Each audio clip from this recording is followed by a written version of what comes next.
हाँ भाई, क्या हाल चाल। बढ़िया। कहाँ तक पढ़े थे बेटा? क्लासेस ऑफ, हाँ। आ जाओ आ जाओ।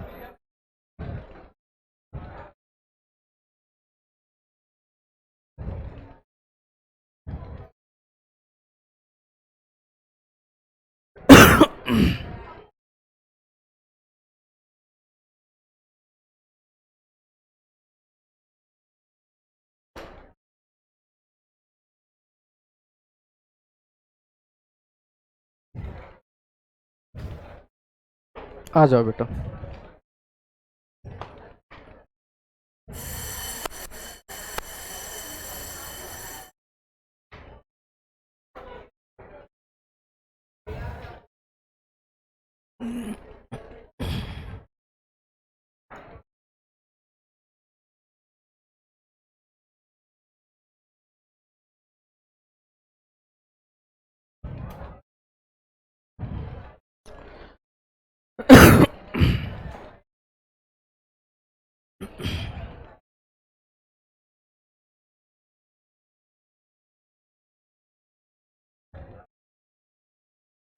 फाइकोमाइसिट्स, पहला फंजाई का पहला क्लास है एनसीईआरटी के अकॉर्डिंग फाइकोमाइसिट्स। ठीक है, बैठ जाओ बेटा, बैठ जाओ बैठ जाओ। फाइकोमाइसिट्स, इसको हम लोग कहते हैं एल्गल फंजाई ना। बोलो बेटा, आ जाओ। एल्गल फंजाई, एल्गल फंजाई इसलिए कहते हैं क्योंकि इसके सेल वॉल में क्या होती है, सेल वॉल जो होता है वो होता है सेल्यूलोसिक, सेल्यूलोसिक सेल वॉल होता है, इस वजह से इसे हम एल्गल फंजाई कहते हैं। इसमें क्या क्या जानना है, तो कहता है हैबिटेट पहले जान लो, इसका कहां कहां मिल रहा है बेटा। तो कहता है एनसीईआरटी, एनसीईआरटी के एक एक पॉइंट को ध्यान से देखना। कहता है एक्वेटिक हैबिटाट होता है इसका, बोलो एक्वेटिक होता है। और क्या है, ये पाया जाता है बेटा डिकेइंग वुड्स, है ना, डिकेइंग वुड। और वो लकड़ी कहां पर डिके हो रही हो, कहता है decaying would in moist and damp places. ठीक है, ऐसी जगहों पर जो वुड डीके हो रही है उस पे मिल रहा है। एक्वेटिक हैबिटाट में मिलता है, मतलब पानी में मिल रहा है। और कहां मिल सकता है, तो कहता है ध्यान से, parasite on plant, parasite on, ज्यादा हो गया, अच्छा ठीक, पैरासाइट ऑन प्लांट, ऑन याद रखना है क्योंकि एक जगह एनसीईआरटी इन, है ना, लिखा है, मतलब बॉडी के अंदर भी होते हैं कुछ फंजाई, और यहां पर ये जो फंजाई है कहां है बेटा, पैरासाइट ऑन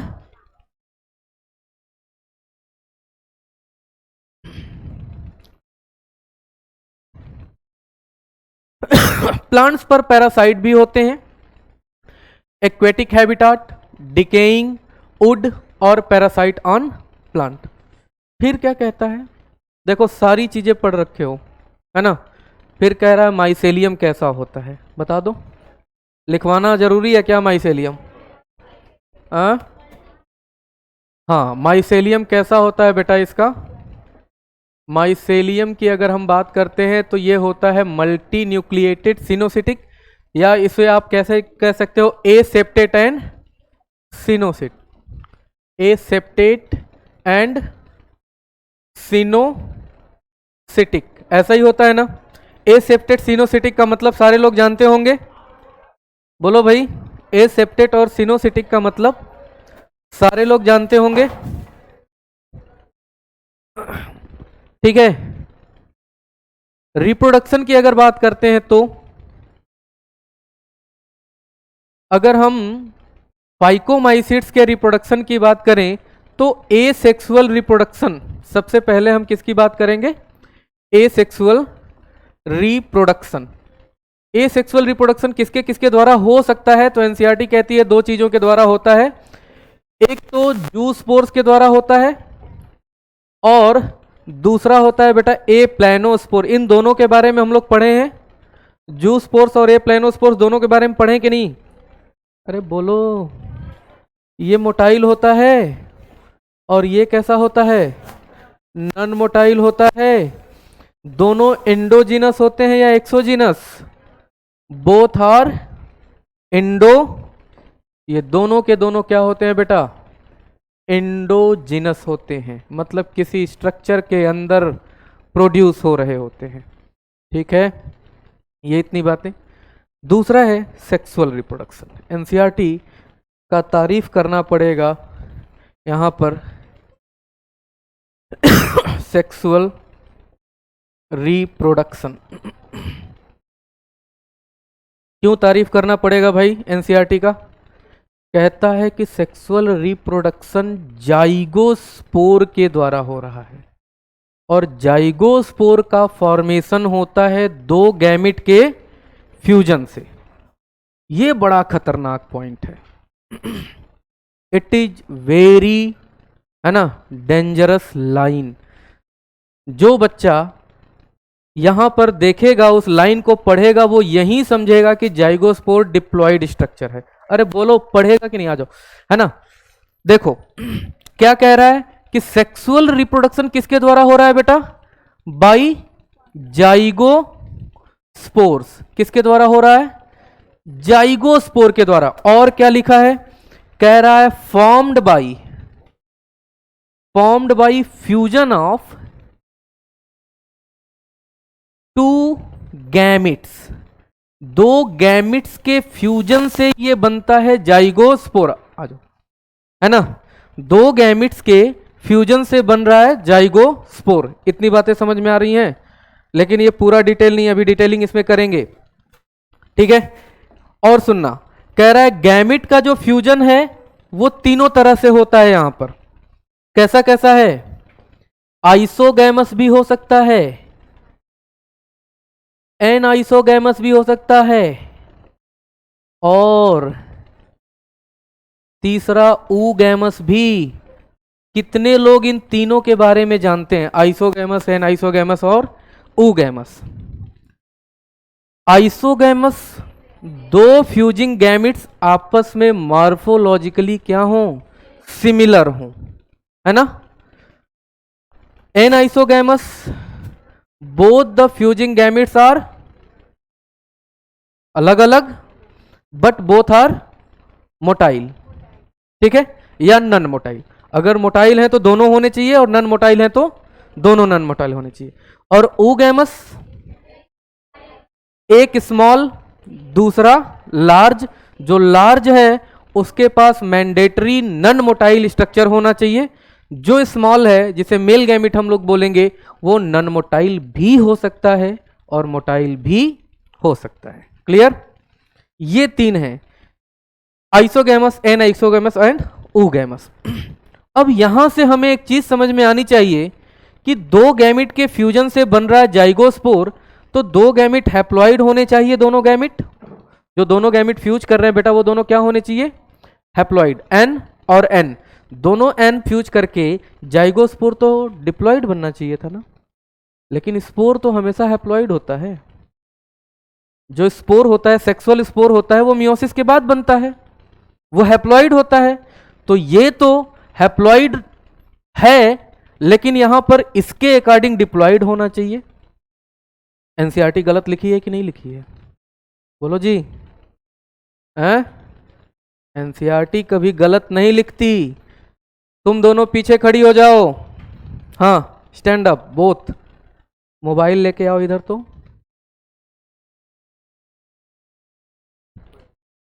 हाँ हाँ,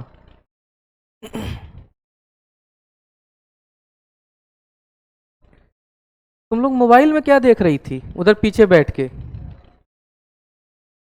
अरे बेटा, अभी ये क्लास देख लो, पिछले क्लास का नोट्स घर पे भी देखा जा सकता है। हाँ, अच्छा अच्छा अच्छा, हाँ तो जल्दी कर लो। ठीक है। इधर देखो, जाइगोस्पोर कैसा होना चाहिए? हैप्लॉइड होना चाहिए। लेकिन यहां पर एनसीईआरटी के अकॉर्डिंग अगर हम बात करें तो ये डिप्लॉइड नजर आ रहा है। लेकिन ऐसा नहीं। अब चलो इसके पूरे प्रोसेस को समझते हैं, क्या होता है कैसे होता है, ठीक है। आगे बढ़े। ये लिख लिया है क्या आप लोगों ने? छाप लो जल्दी से, इसके प्रोसेस को समझेंगे पहले। लेस, कोई बात नहीं, ज्यादा से ज्यादा क्या होगा, दांत टूटेगा, नाक फूटेगा, इतना ही ना।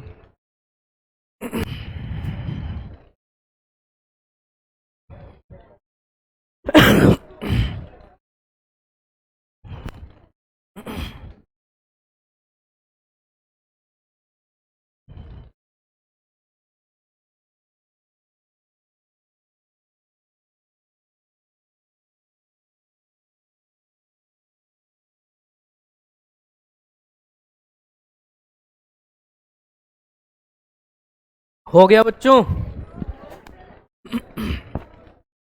नहीं हुआ? अच्छा, रात में ऐसा लग रहा था जैसे हमारा घर गिर जाएगा, मतलब हम लोगों का ना। क्या भयानक आंधी थी, खतरनाक। और प्रॉब्लम ये था कि डर भी लग रहा था कि कहीं निकल न ले, कहीं भूत ऊत वाला। मैं तो खिड़की खोल के देखा कि चारों तरफ आंधी आ रही है, कि मतलब मेरे ही घर में कहीं भूत ऊत वाला केस तो नहीं न हो गया। लिख लिया?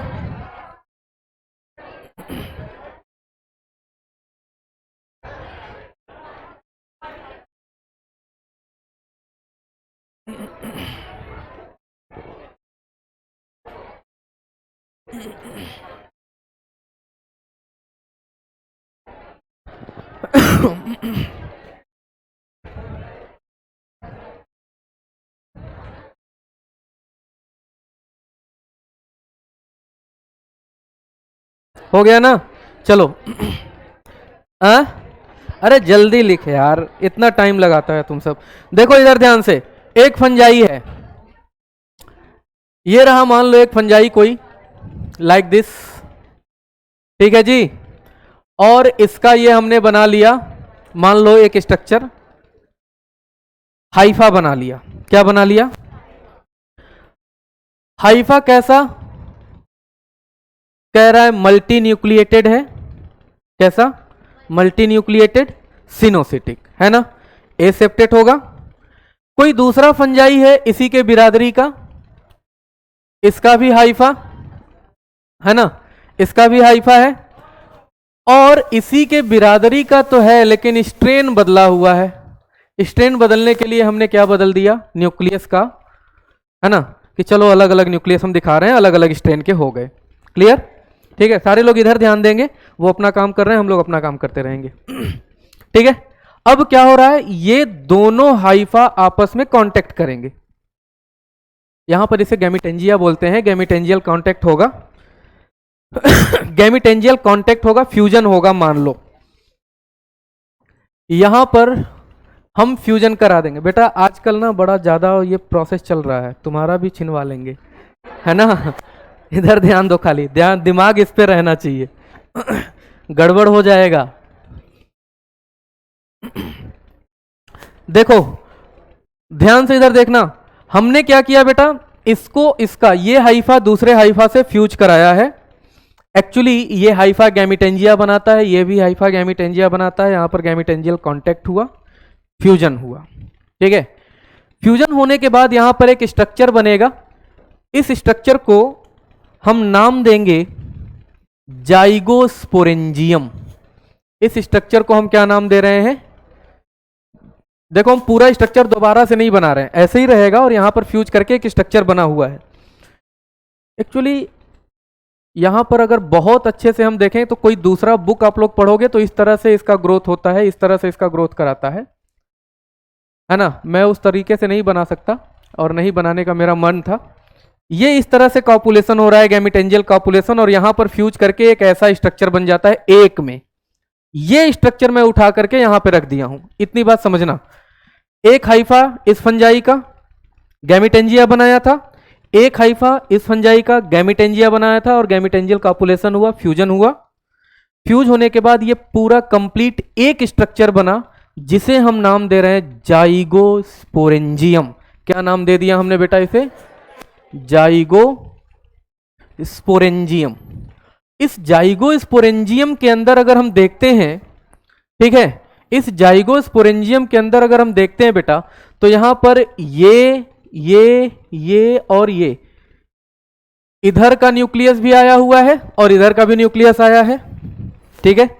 यहां पर क्या होगा, n+n टाइप का कंडीशन आ गया, मतलब प्लाज्मोगैमी तो हो चुका है, बाकी क्या रह गया, कैरियोगैमी और मियोसिस। क्योंकि यहां कैरियोगैमी होते ही तो, अच्छा प्लाज्मोगैमी जैसे ही होती है, हम फाइकोमाइसिट्स पढ़ रहे हैं और फाइकोमाइसिट्स में हमने ये पढ़ा था कि डाइकैरियोटिक स्टेज इसमें देखने के लिए नहीं मिलती, क्योंकि जैसे ही यहां पर प्लाज्मोगैमी होगी तुरंत क्या हो जाता है, कैरियोगैमी।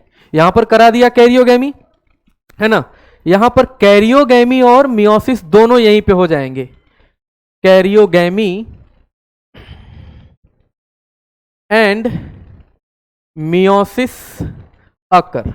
यहां पर कैरियोगैमी और मियोसिस दोनों तुरंत कहां हो जा रहे हैं बेटा, जाइगोस्पोरेंजियम के अंदर।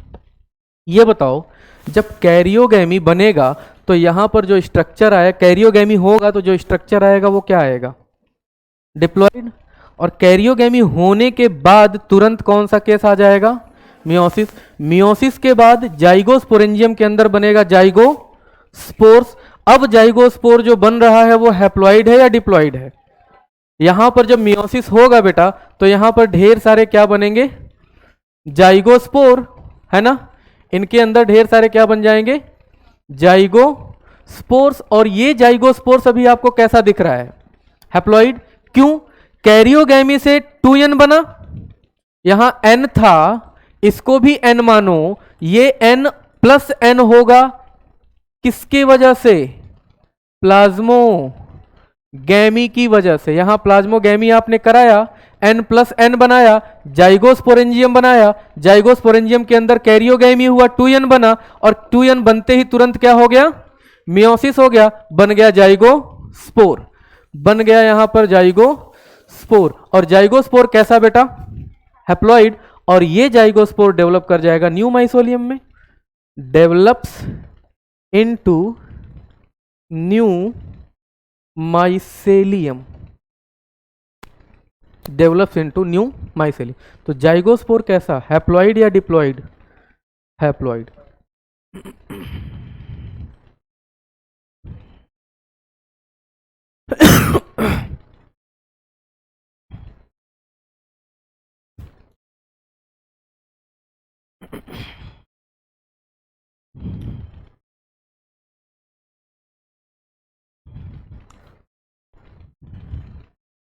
ठीक है, बस एग्जाम्पल्स है दो चार एग्जाम्पल्स जानते होंगे आप लोग।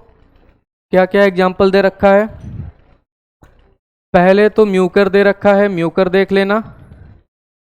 और राइजोपस कहता है, पहले राइजोपस को हम लोग ब्रेड मोल्ड के नाम से जानते थे, है ना। पहले के जमाने में राइजोपस को ही किस नाम से जानते थे बेटा, ब्रेड मोल्ड के नाम से जानते थे। और कोई एल्ब्यूगो का नाम दे रखा है ना, एल्ब्यूगो कैंडिडा।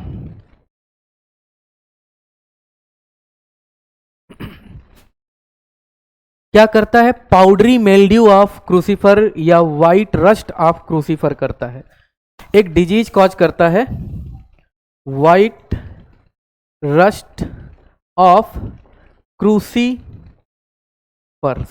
मतलब क्रूसीफेरी, अगर आप सरसों के पौधे को देखो तो जो वाइट वाइट कलर के पाउडर टाइप के आने लगते हैं उसमें, वो किसकी वजह से आते हैं बेटा, एल्ब्यूगो कैंडिडा या एल्ब्यूगो की वजह से। इस वजह से एनसीईआरटी एल्ब्यूगो को क्या लिखता है, पैरासाइट ऑन मस्टर्ड, है ना। इसको लिखता है पैरासाइट, हाँ, पैरासाइट ऑन मस्टर्ड।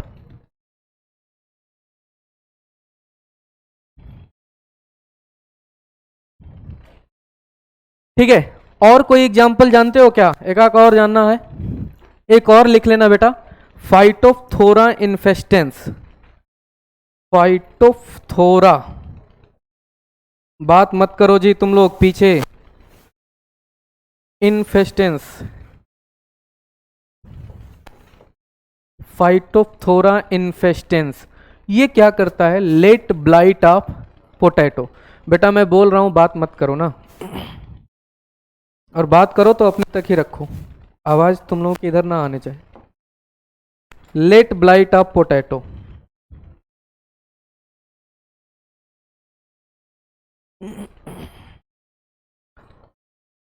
आलू है, आलू का फसल है ना, आलू नहीं, और वो फसल अचानक से झुलस जा रही है, पूरा का पूरा फसल क्या हो गया, झुलस गया, है ना। समझ में ही नहीं आया क्या हुआ है, क्या हुआ है। देखो दो कंडीशन होते हैं बेटा, एक होता है अर्ली ब्लाइट, ब्लाइट मतलब झुलसना, ब्लाइट मीन्स मतलब सूख जाना, ऐसा लगता है जैसे आग लग गई हो अगल बगल और उसकी वजह से पूरा का पूरा आलू का जो प्लांट है सब सूख गया, ऐसा लगता है ना। तो दो तरह के ब्लाइट होते हैं, एक अर्ली ब्लाइट होता है और एक लेट ब्लाइट। लेट ब्लाइट का मतलब अभी फसल लहलहा रही थी, बहुत खुश था किसान, मजा आ गया एकदम, इस बार बहुत ज्यादा आलू है ना होने वाला है, तब तक अचानक से क्या होता है, धीरे धीरे धीरे धीरे धीरे धीरे सब झुलस जाते हैं, है ना। लेट मतलब लास्ट में जाकर के, वो किसकी वजह से, फाइटोप्थोरा। एक जमाना हुआ करता था, लगभग मिड 19th सेंचुरी की बात है, उस समय मेंडल को आप लोग 18th सेंचुरी मत नहीं, मिड 20th सेंचुरी की बात करो, 20वीं शताब्दी की बात, 1900 समथिंग में आयरलैंड का नाम सुना होगा, एक कंट्री है, वो पूरे देश में ये फंगस का पूरा प्रहार हुआ था, और उस कंडीशन उस समय क्या हुआ था, पूरा का पूरा देश में जितने भी आलू के फसल थे सारे के सारे साफ हो गए थे, है ना। तो उस समय कहते हैं, उसी को कहते हैं आयरलैंड का अकाल या आयरिस, है ना। तो ये फंजाई एक बार अपना बहुत नाम कर लिया है, ठीक है। और बस, और क्या, ये दो तीन याद होने चाहिए, ये तो ऐसे ही बताया क्योंकि आगे चल करके एक कॉलिटोट्राइकम आएगा, ड्यूट्रोमाइसिट्स के एक मेंबर आएंगे, उनका भी नाम आएगा, तो इससे जोड़ेंगे हम लोग। हो गया क्या?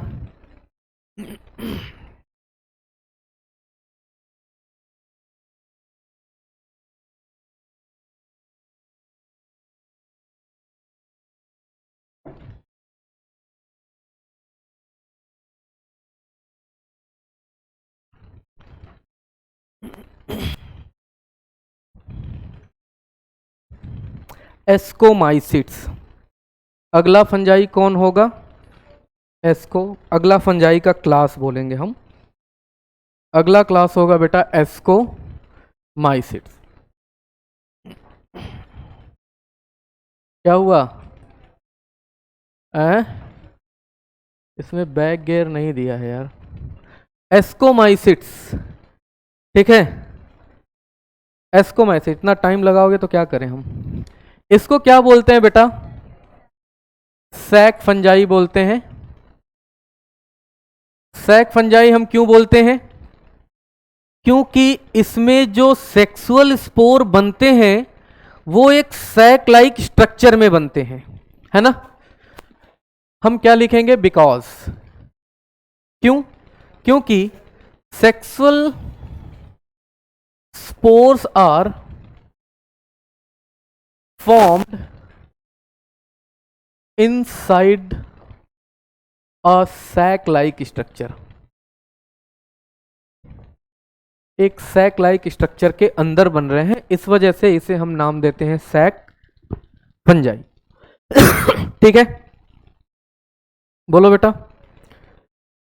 इनके कुछ खासियत होते हैं, ये हर तरह के लोग होते हैं, मतलब सैप्रोफिटिक होते हैं, डिकम्पोजर्स होते हैं, पैरासाइट होते हैं, है ना, और काप्रोफिलस होते हैं।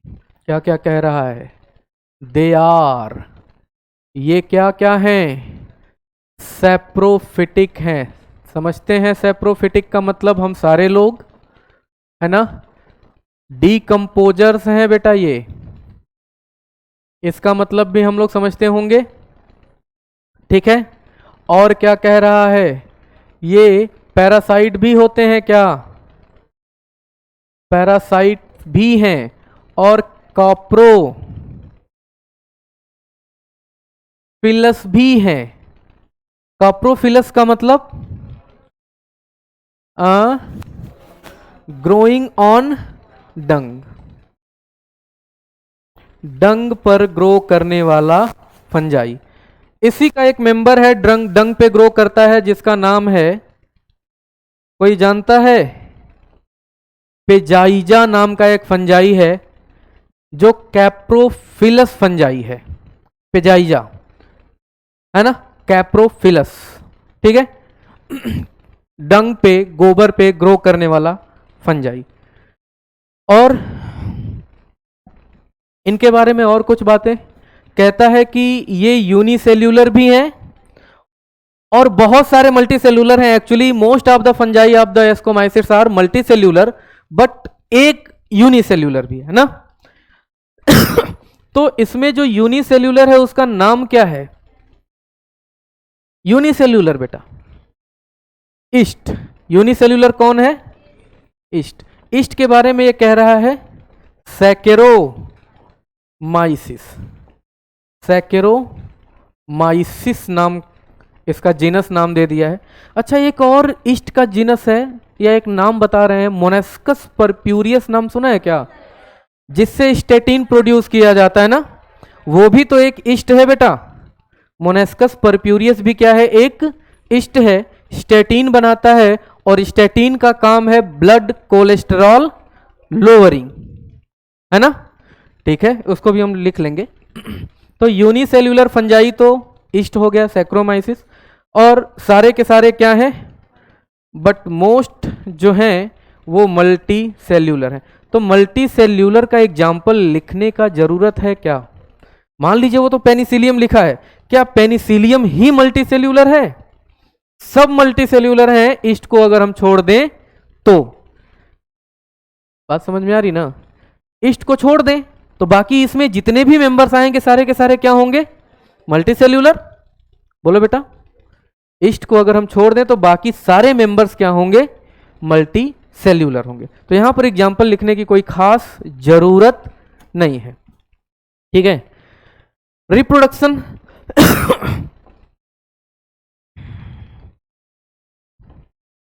इनके रिप्रोडक्शन की तरफ चलते हैं। देखो ये बताओ, माइसेलियम की बात कर सकते हैं यहां पर हम लोग? हाँ कर सकते हैं। सेप्टेट होता है, ब्रांच्ड होता है ना, मोनोकैरियोटिक भी होता है, डाइकैरियोटिक भी होता है, बहुत पहले पढ़ चुके हो।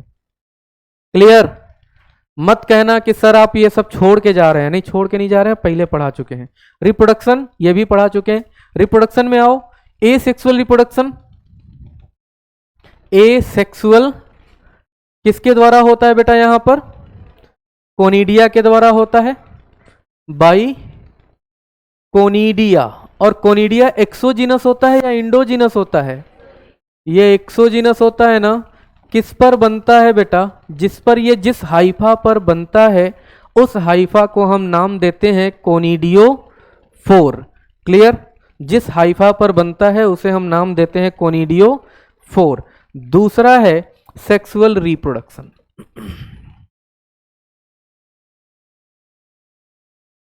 सेक्सुअल रिप्रोडक्शन, सेक्सुअल रिप्रोडक्शन किसके द्वारा होता है? कहता है स्पोर बनता है, सेक्सुअल स्पोर बनता है by the formation of sexual, by the formation of sexual spore. और ये सेक्सुअल स्पोर का नाम होता है, बोलो बेटा, एस्कोस्पोर नाम होता है। क्या नाम होता है? एस्कोस्पोर। इसके सेक्सुअल स्पोर को हम इसी के क्लास के नाम के अकॉर्डिंग दे रहे हैं नाम एस्कोस्पोर, है ना। जैसे वहां पर हमने नाम दिया था जाइगोस्पोर, वैसे ही यहां पर हम इसके स्पोर को क्या नाम देंगे? एस्कोस्पोर। और ये एस्कोस्पोर किसी स्ट्रक्चर के अंदर बन रहा है या बाहर?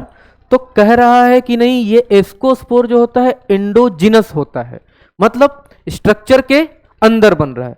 और जिस स्ट्रक्चर के अंदर बन रहा है उस स्ट्रक्चर को नाम देंगे हम एस्कस।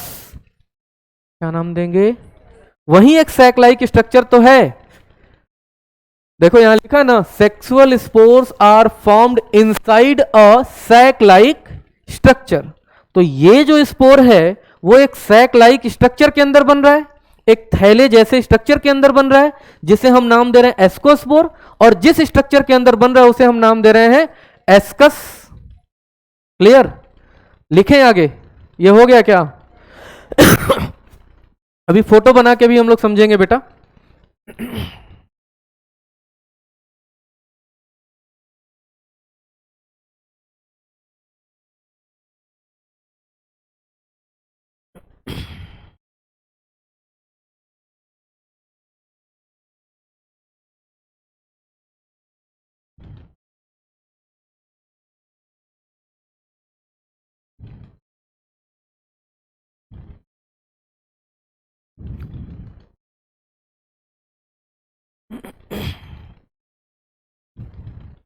रिजल्ट आ गया क्या आप लोगों का? जो टेस्ट हुआ था आ गया? अभी नहीं आ गया है? ओके, पूछेंगे थोड़ी, बस ऐसे ही पूछना था कि आ गया रिजल्ट कि नहीं। अच्छा, 600 के ऊपर हो ना एक आक मिला? राहुल? कौन राहुल है? किधर वो? सर हम सब राहुल हैं। हो गया ना जी? ये कितने लोग 600 के ऊपर वाले हैं बेटा? बस एक 6। वेरी गुड, पिछली बार जो पिछला वाला रिकॉर्ड था वो मेंटेन है, अच्छी बात है। बस 3 है?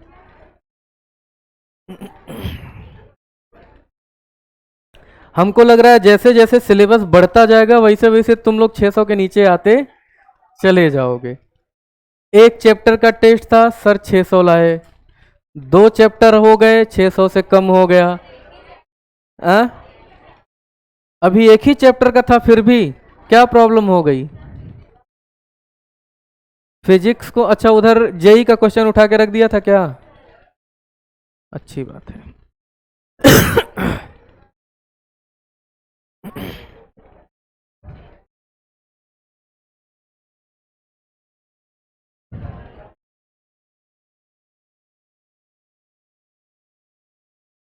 Ascospores are produced inside a sac-like structure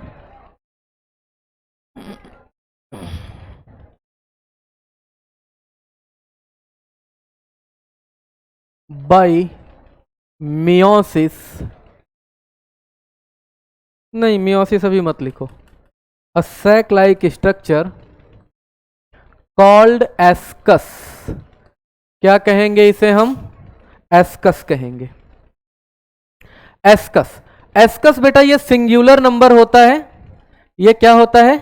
singular number. इसका प्लूरल अगर हम देखते हैं, एनसीईआरटी प्लूरल बोल रही है, इसको बोलते हैं एसआई, है ना? इसका प्लूरल होता है एसआई। एस्कस एक एस्कस होगा, एसआई ढेर सारे एस्कस होंगे। और ये एस्कस जो होते हैं वो बनते कहाँ या होते कहाँ हैं? तो कह रहा है कि इसके फ्रूटिंग बॉडी में रहते हैं, और उसके फ्रूटिंग बॉडी को हम कहते हैं एस्कोकार्प, है ना? तो ये लोकेटेड इन फ्रूटिंग बॉडी। अच्छा, फ्रूटिंग बॉडी भी यहां पर ना डिफरेंट शेप के होते हैं, डिफरेंट काइंड के फ्रूटिंग बॉडी होते हैं एस्कोमाइसिड्स में। फ्रूटिंग बॉडी जिसे हम क्या कहते हैं बेटा? Called ascocarp. ठीक है, एस्कोकार्प कहते हैं। देखो क्या क्या कहानी चली है, पूरी कहानी अभी 1 मिनट में समझ में आ जाएगी। मान लो एक हाइफा है, ये हाइफा एक स्ट्रक्चर बना रहा है, सेक्सुअल स्ट्रक्चर, और ये कुछ इस तरह से बनाया। ये हाइफा बेटा सेप्टेट होगा या ये सेप्टेट होगा? सेप्टेट होगा। जो भी नया स्ट्रक्चर बनाएगा वो भी क्या होगा? सेप्टेट होगा। बोलो। अब मान लो यहां पर एक न्यूक्लियस, एक न्यूक्लियस, एक न्यूक्लियस और एक न्यूक्लियस, इतने सारे न्यूक्लियस। इसी दूसरे स्ट्रेन का एक हाइफा बनाओ, और यहां पर भी एक हमने क्या बनाया है? इसी तरह का स्ट्रक्चर, लेकिन स्ट्रेन हमने क्या किया? बदल दिया। ठीक है, यहां पर हम लोगों ने क्या कराया, गैमीटेंजियल कांटेक्ट। गैमीटेंजियल कांटेक्ट होने से ये दोनों हाइफा एक दूसरे से फ्यूज किए और फ्यूज करने के बाद एक स्ट्रक्चर यहां पर बनाया गया है, जिस स्ट्रक्चर को हम क्या बोलेंगे,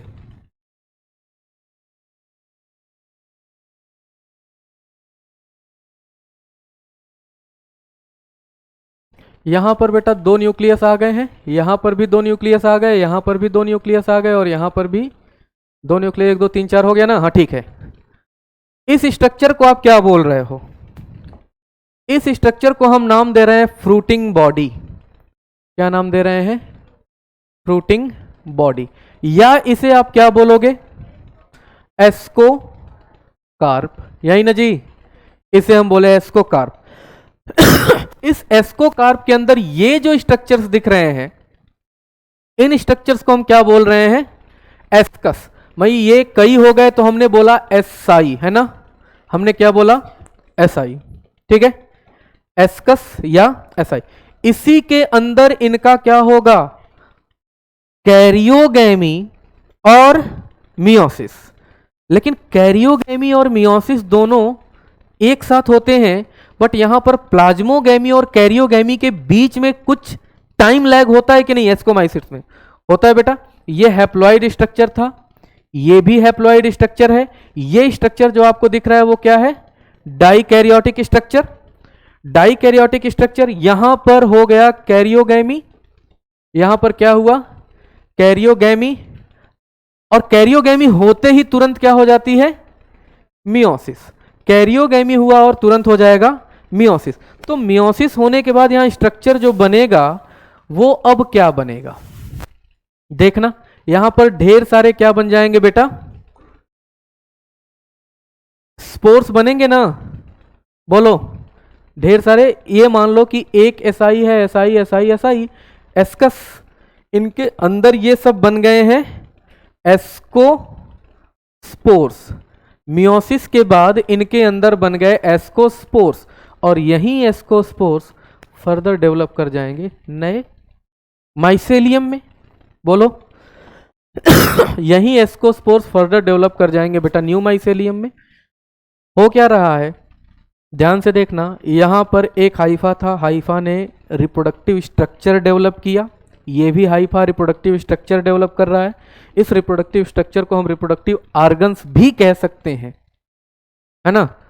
देखना ध्यान से, अगर आप समझने की कोशिश करो तो रिप्रोडक्टिव ऑर्गन्स का बनना मतलब प्रोग्रेसिव इवोल्यूशन स्टार्ट हो चुका है। क्या आप लोगों को ऐसा दिख रहा है, रिप्रोडक्टिव ऑर्गन्स इससे पहले प्रोटिस्टा में नहीं देखने के लिए मिलते थे। सेक्सुअल रिप्रोडक्शन के लिए रिप्रोडक्टिव ऑर्गन्स क्या प्रोटिस्टा में देखने के लिए मिला था, कहीं भी नहीं मिला था। लेकिन यहां पर आपको दिख रहा है कि हाइफा अलग है, अलग से कोई स्ट्रक्चर बनाया जा रहा है जिसके द्वारा फ्यूजन कराया जा रहा है ना, बोलो बेटा। तो रिप्रोडक्टिव ऑर्गन्स का बनना शुरू हो गया, लेकिन आप आगे जैसे चलोगे, जैसे जैसे आगे बढ़ोगे, इसके बाद आओगे तो देखोगे कि बेसिडियोमाइसिट्स में किसी भी तरह का रिप्रोडक्टिव ऑर्गन्स बना ही नहीं। फाइकोमाइसिट्स में रिप्रोडक्टिव ऑर्गन्स बना, एस्कोमाइसिट्स में रिप्रोडक्टिव ऑर्गन्स बना, ये दोनों प्रोग्रेसिव इवोल्यूशन शो किए। और जैसे ही हम बेसिडियोमाइसिट्स में आ रहे हैं तो वो रिट्रोग्रेसिव इवोल्यूशन शो कर रहा है। मतलब जो हमारे पूर्वजों में था वो तो हमारे पास है ही, और हमने कुछ एडवांस चीजें सीखी, है ना जी, बोलो बेटा। जो हमारे पूर्वजों में था वो तो अभी हमारे पास है, और हमने और कुछ एडवांस सीखा, इसे तो हम लोग प्रोग्रेसिव इवोल्यूशन बोलेंगे ना। जो हमारे पूर्वजों में था उसे हमने गायब कर लिया और कुछ सीखा भी नहीं, तो हम तो पीछे गए ना, अपने पूर्वज से भी पीछे गए ना। This evolution is known as retrogressive, पीछे जाना, इवोल्यूशनरी रिलेशनशिप के अकॉर्डिंग अपने पूर्वजों से भी कहां चले जाना, पीछे जाना। तो आगे जब हम आएंगे तो बेसिडियोमाइसिट्स में देखेंगे कि वो रिट्रोग्रेसिव इवोल्यूशन दिखा रहा है, उसमें किसी भी तरह का सेक्सुअल ऑर्गन या सेक्स ऑर्गन नहीं बना। डायरेक्ट वहां पर क्या हो रहा है बेटा, सोमैटिक सेल्स ही आपस में आकर के फ्यूज कर रहे हैं, या फिर गैमिटेंजिया, सॉरी गैमिटेंजिया क्या बोलोगे उसको, ये हाइफा, डायरेक्ट हाइफा ही आकर के क्या कर रहे हैं, फ्यूज कर रहे हैं, उसे हम लोग कहते हैं गैमेटेंजियल कॉन्टैक्ट। ठीक है, तो इसके आगे वाले में कोई नया स्ट्रक्चर नहीं बना, जबकि यहां पर नया स्ट्रक्चर बनाया गया है, ये प्रोग्रेसिव इवोल्यूशन शो किया है। ये दोनों फ्यूज किए, फ्यूज करने के बाद यहां पर जो स्ट्रक्चर बनता है, डेवलप होता है, उसे हम बोलते हैं फ्रूटिंग बॉडी। फ्रूटिंग बॉडी को एस्कोकार्प बोलते हैं। एस्कोकार्प के अंदर ये सब है बेटा सैक लाइक स्ट्रक्चर जो दिख रहे हैं एसआई है। एसआई में ही कैरियोगैमी और मियोसिस दोनों होगी, और मियोसिस के बाद बनेंगे ढेर सारे स्पोर्स जिसे हम बोलेंगे ascospores, and these spores further develops into the new myceliums. Clear? और ये कंप्लीट हो जाएगा लाइफ साइकिल।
इस चैप्टर का एक भी क्वेश्चन हम लोग सॉल्व नहीं किए हैं अभी तक।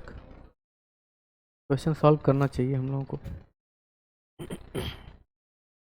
बेटा डीपीपी ना जहां तक फंजाई का आज मतलब जहां तक खत्म हो जाएगा, डीपीपी तो वैसे बहुत लोग सॉल्व कर लिए होंगे, जो नहीं किए होंगे वो लोग जहां तक खत्म हो जाएगा आज खत्म कर लेंगे, फिर जब भी अगले लेक्चर में हम लोग मिलेंगे तो फिर से डिस्कस कर लेंगे उसको। ठीक है, क्योंकि ये चैप्टर अब खत्म ही हो गया। फंजाई ही मेन था, वायरस थोड़ा सा पढ़ाना रह गया है, और वायरस में पढ़ाना ही क्या है ना। लाइफ साइकिल वायरस की बताना है नहीं कि क्या होता है, लिटिक क्या होता है, लाइसोजेनिक लाइफ साइकिल, उसका जमाना बीत गया। बताना है दो चार ठो नाम, दो चार साइंटिस्ट के नाम, और बस खत्म हो जाएगा।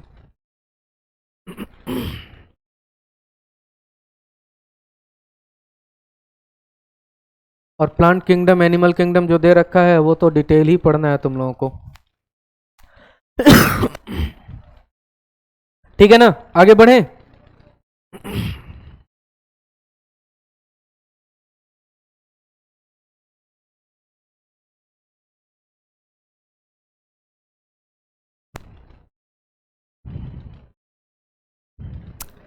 तो अब तो धीरे धीरे पटना में तो भीड़ शुरू हो जाएगी। आना जाना कैसे होगा, बहुत दिक्कत हो जाएगी ना। फ्लाइट से इंट्रा सिटी फ्लाइट से ये ट्रेवल करेगा। वैसे भी यहाँ के ऑटो वाले फ्लाइट से कम थोड़ी होते हैं, वो जमीन से 1 फीट ऊपर चल रहे होते हैं। कभी अगर चलते समय ध्यान से देखना ना नीचे, तो उनका जो पहिया होता है 1 फीट ऊपर ही होता है। हाँ हाँ। इनके एग्जाम्पल्स बेटा कौन कौन से एग्जाम्पल्स हैं, तो एग्जाम्पल्स लिख लेना। पहले तो ईस्ट के बारे में लिखते हैं हम लोग। ईस्ट सुनो, सैक्रोमाइसिस, सैकेरोमाइसिस, अरे शांत हो जाओ गधों। सैकेरोमाइसिस को क्या क्या कहते हैं बोलो? ब्रेड मोल्ड कहते हैं क्या? ब्रेड मोल्ड पुराने वाले कहते थे। चलो बेकर्स ईस्ट इसी को कहते हैं ना बेटा, बेकर्स ईस्ट इसी को कहते हैं, सैकेरोमाइसिस को, है ना, सैकेरोमाइसिस सेरिविसी। ठीक है, और कुछ दारू बनाने में भी हेल्प करता है ना, ये फर्मेंट करता है बेटा, हेल्प्स इन फर्मेंटेशन, ये फर्मेंटेशन करता है और फर्मेंटेशन करके क्या बनाता है? एल्कोहल। खाली एल्कोहल लिखोगे कि इथाइल एल्कोहल लिखोगे? अगर खाली एल्कोहल लिखोगे तो दिक्कत हो जाएगी, मिथाइल एल्कोहल मत लिख देना। इथाइल एल्कोहल ये बनाता है। और कुछ? यस, कार्बन डाइऑक्साइड को भी, है ना, कार्बन डाइऑक्साइड भी तो रिलीज होती है बेटा। देखो एक्चुअली होता क्या है कि जो ग्लूकोज होता है, ग्लूकोज को तो तोड़ दिया जाता है पायरुविक एसिड में, है ना। ग्लूकोज को किस में तोड़ दिया जाता है? पायरुविक एसिड में। और इस प्रोसेस को नाम देते हैं हम लोग अरे बोलो, ग्लाइकोलिसिस बोलते हैं ना।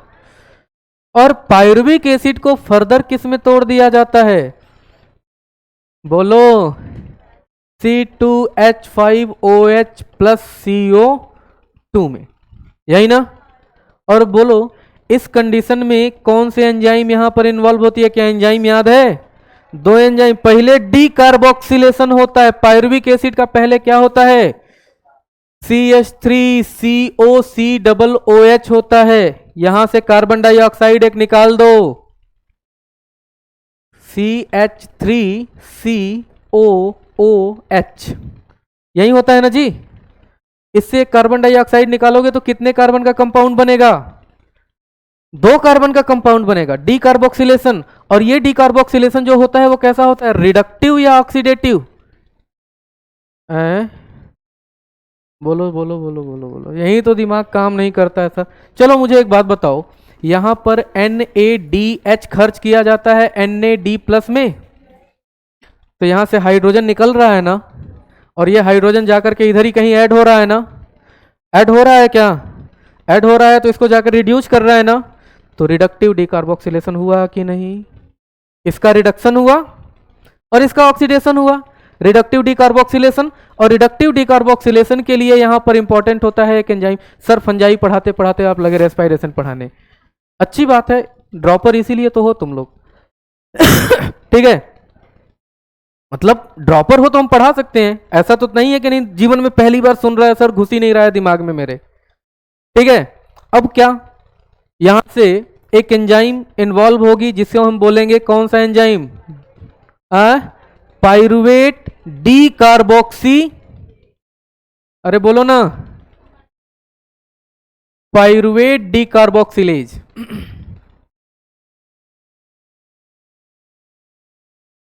ये हो गया बेटा।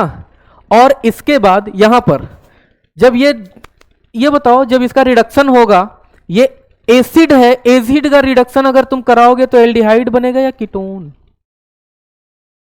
कुछ भी बनेगा सर, एल्डिहाइड या कीटोन बनेगा। ये हमें पता है कि जब भी हम एल्कोहल का ऑक्सीडेशन कराते हैं तो एल्डिहाइड या कीटोन बनता है ना बेटा, ये केमिस्ट्री में हमने सीखा था। और जब एल्डिहाइड या कीटोन का ऑक्सीडेशन कराते हैं तो एसिड बनता है। ये चीज हम लोगों ने केमिस्ट्री में सीखा था, ऑर्गेनिक केमिस्ट्री पढ़ते समय। ये इधर से इधर जब हम ऑक्सीडेशन करा रहे हैं तब, और इधर से इधर जब हम रिडक्शन करा रहे हैं तब होता है एसिड का रिडक्शन, एल्डिहाइड या कीटोन। और यहां पर क्या दिख रहा है, कीटोन या एल्डिहाइड? कौन सा एसिड है? ये क्या बनना चाहिए बेटा? ये क्या बनना चाहिए? एल्कोहल बनना चाहिए यहां पर। अरे ये एल्डिहाइड बनना चाहिए यहां पर, कहने का मतलब एसिड का अगर आपने रिडक्शन कराया तो इधर आकर के एल्डिहाइड बनना चाहिए। अब एल्डिहाइड का आपने क्या कराया? फिर से रिडक्शन, अरे कीटोन बनेगा यहां पर, कीटोन। यहां से जब तुमने इसका रिडक्शन कराया तो एल्डिहाइड या कीटोन बनेगा, इतना मान लो। इसके बाद एक स्टेप और होती है एल्कोहल डिहाइड्रोजिनेज, एक एंजाइम आती है एल्कोहल डिहाइड्रो। तो यहां पर मैं सीधे सीधे ये बताना चाहता था कि यहां पर 2 एंजाइम है, pyruvate decarboxylase and alcoholic alcohol dehydrogenase. 2 enzyme मिलकर के ये करवा रहे हैं क्या? बोलो। लैक्टिक एसिड के फॉर्मेशन में ओनली 1 एंजाइम इन्वॉल्व होती है, सिर्फ एक एंजाइम, जिसका नाम है लैक्टिक एसिड डिहाइड्रोजिनेज, यही ना। और यहां पर जब पायरुविक एसिड से एल्कोहल बनता है तो 2 एंजाइम इन्वॉल्व होती है, पायरुवेट डिकार्बोक्सिलेज एंड एल्कोहल डिहाइड्रोजिनेज। ये 2 एंजाइम इन्वॉल्व होती है, तब जाकर के ये क्या बनता है? एल्कोहल और कार्बन डाइऑक्साइड। एक्चुअली ये कार्बन डाइऑक्साइड जो हम यहाँ पर दिखाते हैं वो पहले ही स्टेप में बाहर निकल गई होती है। मैं यहाँ पर फर्मेंटेशन ईस्ट की बता रहा हूं। ईस्ट जब फर्मेंटेशन कराता है तो इथाइल अल्कोहल और कार्बन डाइऑक्साइड बनाता है। इस कार्बन डाइऑक्साइड के निकलने की वजह से बेकर ईस्ट कहलाया, क्योंकि जो हम आटा या जो भी हम फ्लोर वगैरह रखते हैं उसको गूंथ करके छोड़ देते हैं और ईस्ट से फर्मेंटेशन होने देते हैं। ईस्ट के फर्मेंटेशन करने की वजह से कार्बन डाइऑक्साइड उसमें क्या होता है, तो पफ, जो पफिंग होती है उसमें वो किसकी वजह से हो रही है, कार्बन डाइऑक्साइड। और अगर हम बड़े बड़े फर्मेंटर्स में फर्मेंटेशन करा रहे हैं ग्रेन्स का, तो हम बना रहे हैं दारू, इथाइल अल्कोहल, है ना। अब उसे चाहे तुम डिस्टिलेशन करो चाहे नॉन डिस्टिलेटेड रखो, मार्केट में बेचो, जो करना है विजय माल्या बनो, जो करना है वो करो। ठीक है। हाँ, तो ये सैक्रोमाइसिस बेकर ईस्ट भी कहलाता है और सैक्रोमाइसिस के फर्मेंटेशन से क्या बनता है, इथाइल अल्कोहल। एक ईस्ट और है जिसका नाम है मोनास्कस परप्यूरियस। मोनास्कस परप्यूरियस, और इसकी कहानी क्या है बेटा, ये प्रोड्यूस करता है, प्रोड्यूसेस, क्या प्रोड्यूस करता है, स्टैटिन। और स्टैटिन क्या होता है, ब्लड कोलेस्टेरॉल लोअरिंग।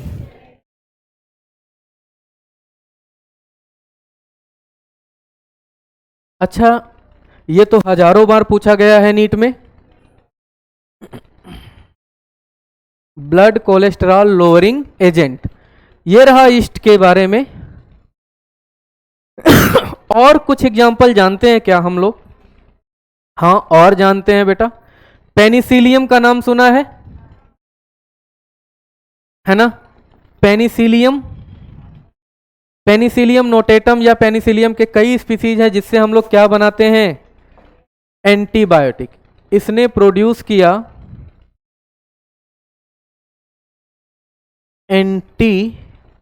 एंटीबायोटिक्स।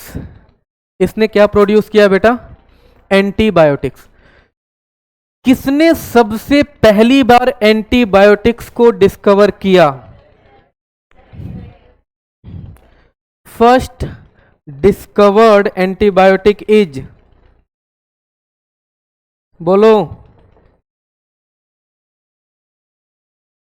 पहला डिस्कवर किया जाने वाला एंटीबायोटिक बोलो, पेनिसिलिन था ना बेटा, पेनिसिलिन, ठीक है। और किसने डिस्कवर किया इसे, अलेक्जेंडर फ्लेमिंग ने।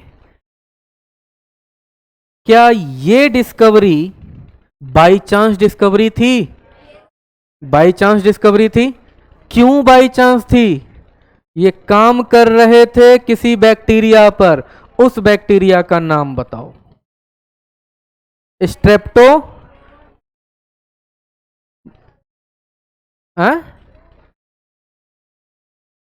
स्ट्रेप्टोकोकस था, स्ट्रेप्टोमाइसिस था, क्या था, साल्मोनेला टाइफीम्यूरियम था, क्या था, स्ट्रेप्टोकोकस न्यूमोनी था,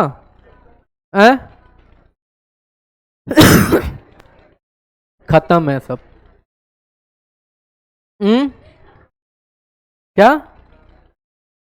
अरे अरे थोड़ा खुल के बोलना, शर्मा, दुल्हन की तरह शर्मा के बोल रहा है? खुल के बोल थोड़ा।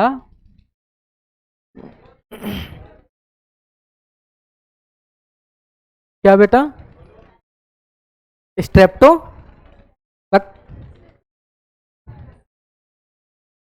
स्टेफिलोकोकस बैक्टीरिया पर, ये स्ट्रेप्टोकोकस या स्टेफिलोकोकस पे ये काम कर रहे थे। ठीक है, इधर ध्यान से सुनो, यहां पर एक कहानी है, नीट 2014-15 में सवाल पूछा हुआ है इन कहानी से भी। कहानी यह है कि जब ये अपना स्टेफिलो या बैक्टीरिया कल्चर पर अपना एक्सपेरिमेंट कर रहे थे, बैक्टीरिया को कल्चर किए थे, तो इन्होंने देखा कि एक अनवास्ट कल्चर प्लेट है जिस पर बैक्टीरिया ग्रो नहीं कर रही है, उसका ग्रोथ रुक गया है और इवेंचुअली ये ग्रोथ घटने लगा, डिक्रीज होने लगा। ठीक है, तो उनको समझ में आया नहीं कि क्यों ऐसा हो रहा है। तो उन्होंने बाद में पाया कि इसमें एक ऐसा केमिकल बन रहा है जिस केमिकल की वजह से बैक्टीरिया मारे जा रहे हैं या उनकी ग्रोथ रुक जा रही है।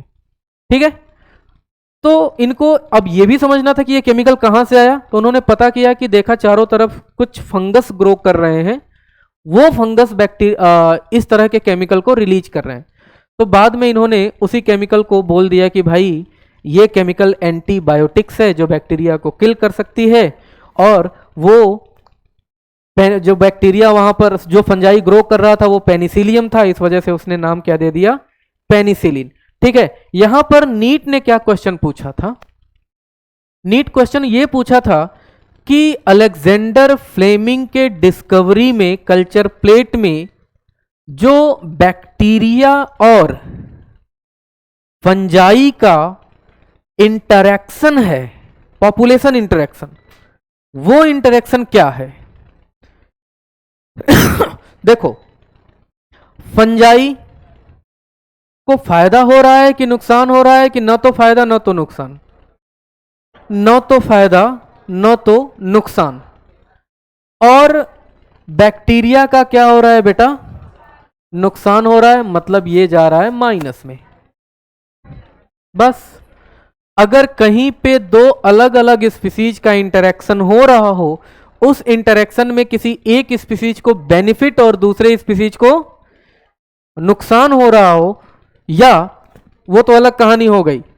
हम यहां कुछ और बोलना चाह रहे थे, एक स्पीसीज को न तो फायदा न तो नुकसान, और एक स्पीसीज को क्या हो रहा हो बेटा, नुकसान, तो इस तरह का इंटरेक्शन कराता है एमेंसेलिज्म, है ना। इस तरह का इंटरेक्शन क्या कहलाएगा, एमेंसेलिज्म। और ये सवाल पूछा हुआ नीट का है। ठीक है, तो पेनिसिलियम में अलेक्जेंडर फ्लेमिंग का जो एक्सपेरिमेंट था वहां पर एमेंसेलिज्म देखने के लिए मिलता है।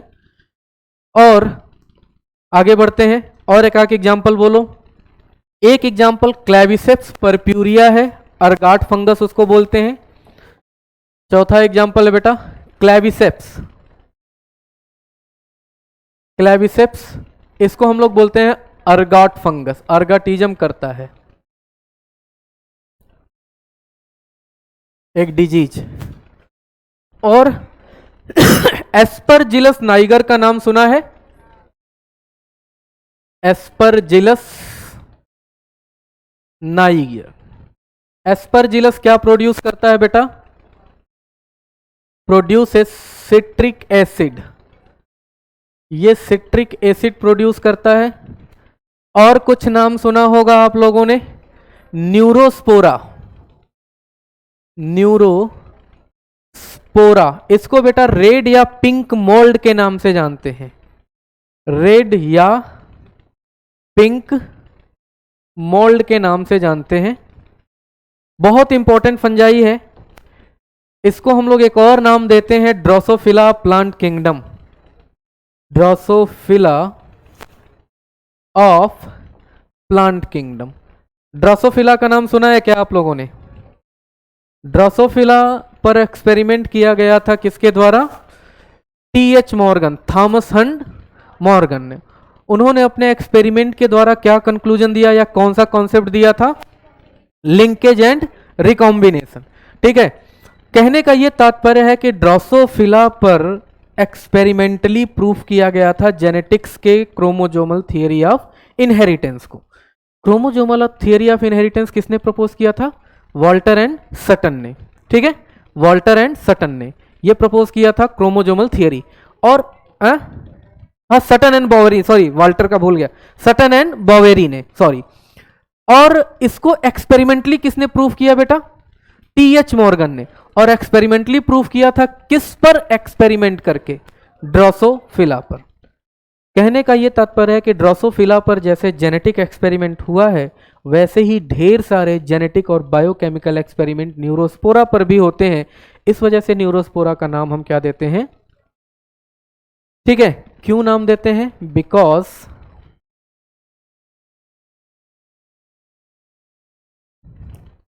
Biochemical and genetic experiment, biochemical and genetic experiment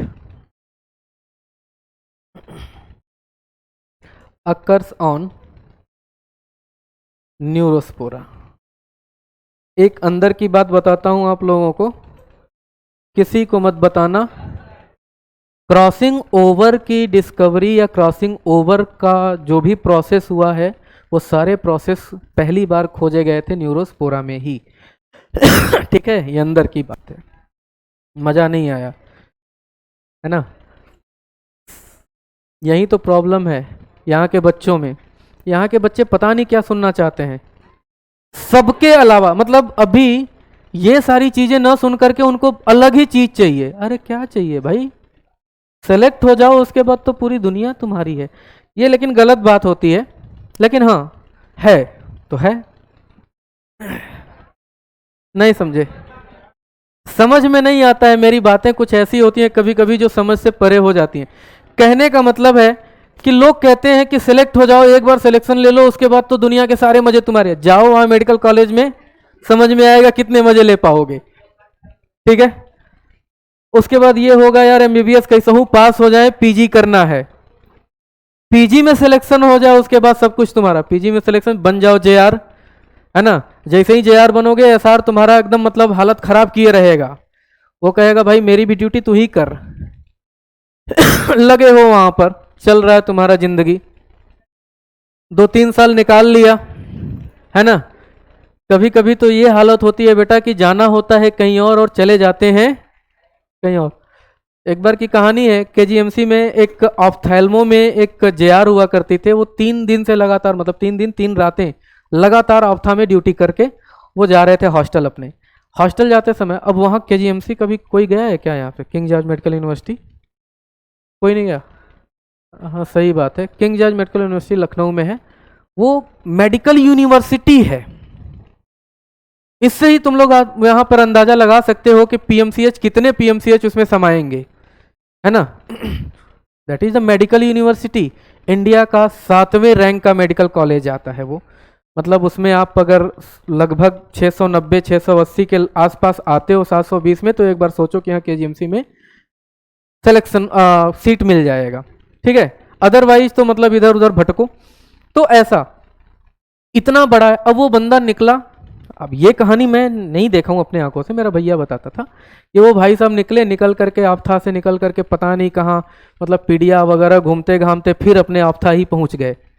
उसके बाद फिर कह रहे मैं कहाँ हूँ, तो पता चला कि अच्छा मैं, आप तो आफथा में ही हैं, मुझे हॉस्टल छोड़ दोगे। हाँ छोड़ दूंगा, चलिए कौन से हॉस्टल में रहते हैं, तो फिर मतलब ये हालत थी 3 दिन। सोचो तो कैसे कहते हैं कि सर एमबीबीएस ये। लेकिन आ, मैं ये बोलना चाहता हूँ, मैं ये बोलना चाहता हूँ कि तुमको रिस्पेक्ट मिलेगा, इज्जत मिलेगा, पैसा मिलेगा, बहुत पैसा मिलेगा, लेकिन उस पैसे का आनंद तुम्हारे परिवार वाले ही उठा पाएंगे, तुम नहीं।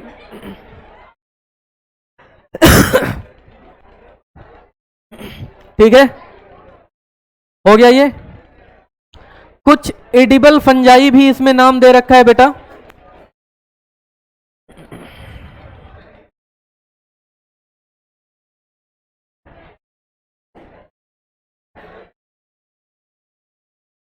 एडिबल एंड डेलिकेसीज फंजाई है, नाम तो दिया है moral and truffle. Morals and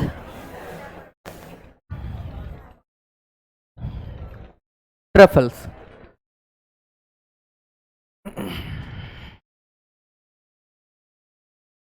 हाँ क्या कर दें बेटा।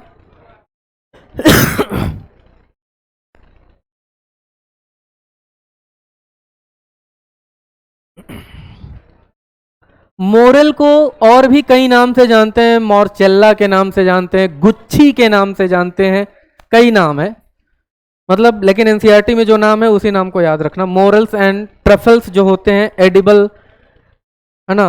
और डेलिकेसीज मतलब क्या होता है जी, व्यंजन, है ना। व्यंजने मतलब डेलिकेसीज हो गया तो प्लूरल नंबर हो गया ना, व्यंजन होता है। व्यंजन जानते हो ना, हाँ।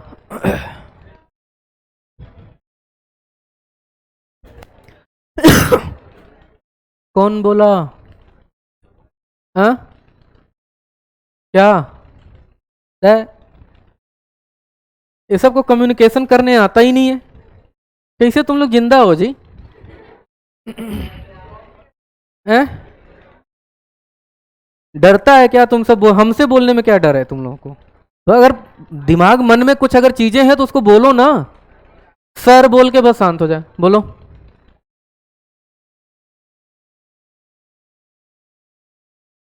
अरे हाँ, ये बढ़िया सवाल है, बैठो बैठो। ये क्या है ना, उस हिसाब से बोला गया है बेटा, जब ये 2 किंगडम सिस्टम क्लासिफिकेशन या 3 किंगडम सिस्टम क्लासिफिकेशन, 2 ही किंगडम सिस्टम क्लासिफिकेशन से इसको जोड़ा जाएगा, है ना। 5 किंगडम सिस्टम क्लासिफिकेशन से हम बोल ही नहीं सकते। हमने क्या कहा, जब 2 किंगडम सिस्टम क्लासिफिकेशन चला तो सेल वॉल वाले प्लांट में रख दिए गए, बिना सेल वॉल वाले एनिमल में रख दिए। इसमें सेल वॉल है तो हमने इसको बोला प्लांट किंगडम में है, और उसी के आधार पर यहां पर इसको हम बोल रहे हैं कि प्लांट किंगडम, मतलब सेल वॉल पाए जाने वाले ऑर्गेनिज्म, मतलब एक ऐसा ऑर्गेनिज्म जिसमें सेल वॉल पाया जाता हो और ड्रोसोफिला की तरह बिहेव करता हो, एनिमल की तरह बिहेव करता है, ये बोलना चाह रहा है ना। ठीक है, लिख लिया है, खत्म। बेसिडियोमाइसिट्स। अगला है बेटा बेसिडियोमाइसिट्स।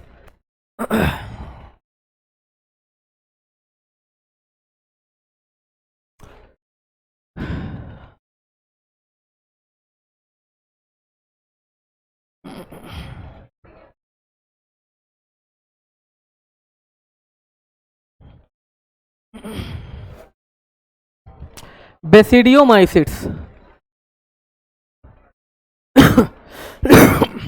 चलो, बेसिडियोमाइसिट्स को किस नाम से जानते हैं बेटा? क्लब फंजाई के नाम से जानते हैं। और कुछ और बातें कह रहा है कि इनके डिफरेंट फॉर्म्स होते हैं, अलग अलग फॉर्म्स हैं। जैसे कौन कौन से? एक है मशरूम, एक है पफ बॉल, और एक है, अरे वो बाल्टी वाला फंजाई ना। हाँ, different forms of basidiomycetes. Different forms of basidiomycetes कौन कौन से हैं बेटा? मशरूम,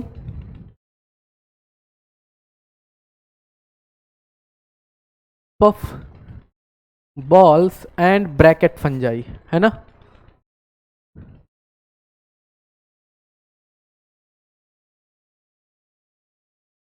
ब्रैकेट फंजाई कहां कहां पाया गया? कहां कहां पाया गया? तो कहता है कि पाया कहां कहां जाता है बेटा। सुनो, हैबिटाट की बात कर रहा है, कहां कहां मिल रहा है? कह रहा है ऑन लॉग्स ऑफ प्लांट, ठीक है, stumps of plant, stumps of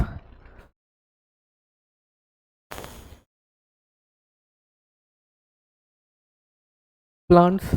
और कहां पाया गया बेटा?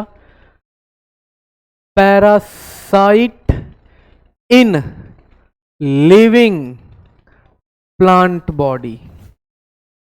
मैंने बोला था ध्यान रखने के लिए, ऑन उधर में ना, प्लांट के ऊपर parasite, phycomycetes are the ectoparasite of on plant या ऑफ प्लांट, ठीक है। प्लांट का एक्टोपैरासाइट कौन था? फाइकोमाइसिट्स। इंडोपैरासाइट कौन हो गया? और इसका एग्जाम्पल भी दिया है, कौन कौन से हैं जो पैरासाइट है प्लांट बॉडी में? रस्ट और स्मट, पक्सीनिया और अस्टिलैगो। पक्सीनिया और अस्टिलैगो। पक्सीनिया, रस्ट, देखो याद रखना, जब पकेगा तो रस, बोलो ना, आम पकेगा तो रस निकलेगा, पकेगा तो रस निकलेगा, पका दो इसको। पक्सीनिया पक गया, रस निकल गया। स्मट वाला याद रख लेना, अस्टिलैगो। अरे तो कुछ और पका ले, वो तो तुम्हारे ऊपर है। हैबिटाट, ठीक है। लॉग्स, लॉग्स क्या होता है जी? लकड़ी। लॉग्स माने लकड़े जो होते हैं, है ना। स्टम्प्स जानते हो? जैसे पेड़ काट दिया, अरे स्टम्प क्रिकेट वाला स्टम्प नहीं, पेड़ काट देते हैं ना तो ऐसे छूटा रह जाता है, कुछ पेड़ काट दिया, ये जो छूटा रह जाता है इसी को बोलते हैं स्टम्प्स ऑफ प्लांट। तो इन पे भी ग्रो कर रहा है, ठीक है, ये कहानी बोल रहा है। और इसके बारे में क्या क्या जानना है हमें? इसके बारे में हमें जानना है बेटा कि इसका माइसेलियम कैसा होता है। तो सब जानते हैं सेप्टेट होता है, कुछ में डॉलीपोर्स भी पाए जाते हैं, और ये मोनोकैरियोटिक या डाइकैरियोटिक भी होता है। रिप्रोडक्शन पे आओ सीधा।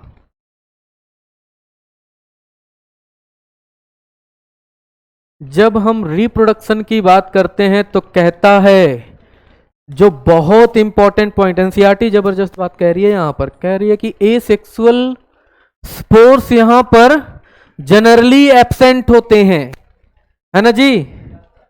एसेक्सुअल स्पोर्स आर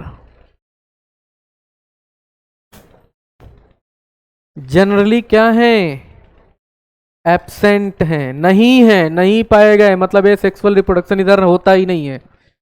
हाँ, वेजिटेटिव रिप्रोडक्शन होता है फ्रेगमेंटेशन के द्वारा, वेजिटेटिव रिप्रोडक्शन होता है फ्रेगमेंटेशन के द्वारा, ठीक है, बट एसेक्सुअल स्पोर्स नहीं बनते। क्लियर? सेक्सुअल रिप्रोडक्शन में अगर हम आते हैं बच्चों, तो सेक्सुअल रिप्रोडक्शन में यहां पर सेक्स ऑर्गन्स क्या होता है? सेक्स ऑर्गन्स यहां पर एब्सेंट होता है, और सोमैटिक सेल यहां पर डायरेक्ट फ्यूज करती है ना। और sexual reproduction occurs by the fusion of vegetative या सोमैटिक सेल्स, है ना।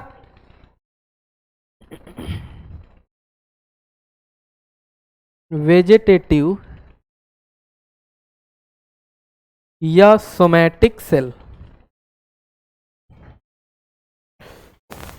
सोमैटिक सेल्स या वेजिटेटिव सेल्स के फ्यूजन से यहां पर सेक्सुअल रिप्रोडक्शन होता है। अब इसमें दो तीन नाम दिया है, बेसिडियम, बेसिडियोस्पोर और बेसिडियोकार्प। कार्प आ गया मतलब फ्रूटिंग बॉडी, बेसिडियम जिसके ऊपर या जिस पर बनेगा बेसिडियोस्पोर, है ना, वही चीज है। चलो यहां पर ये लिख लिया क्या? एक फोटो बनाएंगे, जैसे सबका फोटो बनाते थे वैसे ही बना करके इसको भी देखेंगे।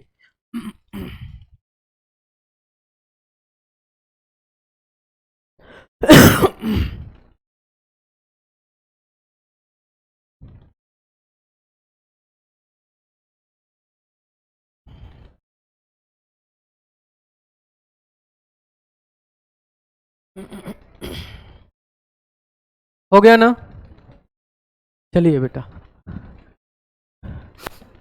लिख लो लिख लो।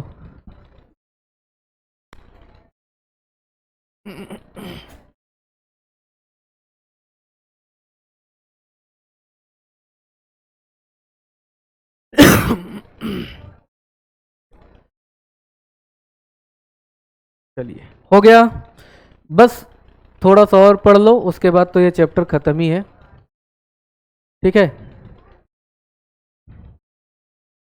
देखो, समझो, सोचो, हुआ क्या? मान लो यहां पर आपने एक हाइफा ले लिया है, और जानते हो बड़ा सही लिखा है, somatic cells of different strains या जेनेटिकली डिफरेंट सोमैटिक सेल्स या जेनेटिकली डिफरेंट। सुनोगे तभी समझ में आएगा, नहीं सुनोगे तो फिर कहोगे कि सर समझ में ही नहीं आया। समझने वाली बात यह है कि मान लो हमने क्या किया कि यहां पर एक हाइफा हमने ले लिया, ये एक सोमैटिक सेल मान लिया हमने, एक दूसरा हाइफा हमने ले लिया, और ये दूसरा हाइफा लिया तो ये दूसरा सोमैटिक सेल है, लेकिन इसमें न्यूक्लियस का टाइप हमने बदल दिया। इसका मतलब both are basidio hypha basidiomycetes of different strains या जेनेटिकली डिफरेंट फंगस, ठीक है। बात समझ? स्ट्रेन का मतलब क्या होता है भाई? वैरायटी। स्ट्रेन का मतलब ही होता है वैरायटी, एक अलग वैरायटी जिसमें थोड़ा सा कुछ चेंज हो। तो ये चेंज हमने कहां दिखाया? न्यूक्लियस में दिखाया कि चलो एक का न्यूक्लियस ऐसा, एक का न्यूक्लियस ऐसा, इन दोनों का डायरेक्ट फ्यूजन होता है, और इसे हम लोग बोलते हैं सोमैटिक फ्यूजन, ठीक है। यहां पर सोमैटिक कांटेक्ट या जो भी कह लो इसको होने के बाद यहां पर एक हाइफा बनेगा और यहां पर दो तरह के न्यूक्लियस एक हाइफा के अंदर आ गए।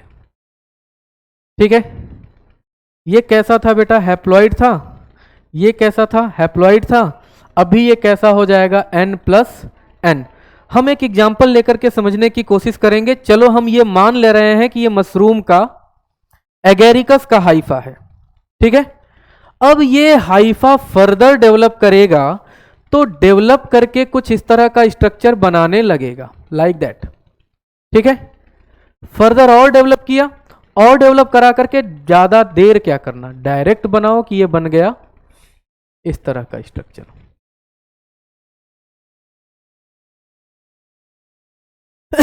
ऐसा ही होता है ना जी मशरूम का। ठीक है, ऐसा बन गया। ठीक है, अब इसमें ढेर सारे हाइफी हैं, ढेर सारे मतलब माइसेलियम्स हैं। आप देखते होंगे जब भी मशरूम को अगर आप खाते होंगे या निकाल करके तोड़ो तो ढेर सारे माइसेलियम रेसे निकलते हैं ना। दैट वो रेसे जो होते हैं वो सब क्या है? हाइफा होते हैं या माइसेलियम, उनके उसको कहते हैं नेटवर्क को। तो यहां से मान लो हमने किसी एक स्ट्रक्चर को निकाला यहां पर, ये जो ऊपर वाला छाते टाइप का होता है ना बेटा, ऊपर अम्ब्रेला टाइप का दिख रहा है, दैट इज द गिल्स। उसे हम क्या बोलते हैं?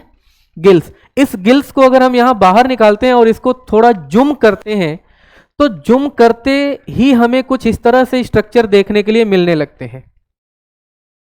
कुछ इस तरह से स्ट्रक्चर देखने के लिए मिलते हैं बेटा। हम क्या किए हैं? गिल्स के एक छोटे से टुकड़े को बाहर निकाले हैं। गिल्स के एक छोटे से टुकड़े को बाहर निकाले हैं और हमें कुछ इस तरह का स्ट्रक्चर मिल रहा है।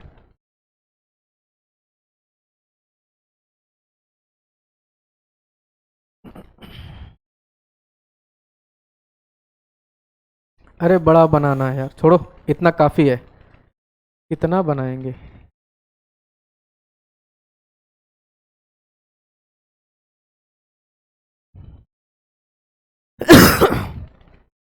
देखो बेटा, समझना, यहां पर ये जो स्ट्रक्चर दिख रहा है, this structure is known as basidiocarp. ये क्या कहलाया? बेसिडियोकार्प। और बेसिडियोकार्प क्या होता है? Fruiting body. ये है फ्रूटिंग बॉडी। ठीक है, और बेसिडियोकार्प के ऊपर यहां पर डेवलप हुआ है ये स्ट्रक्चर जिसे हम बोल रहे हैं basidium. This one is known as basidium. इसे हम क्या नाम दिए? बेसिडियम।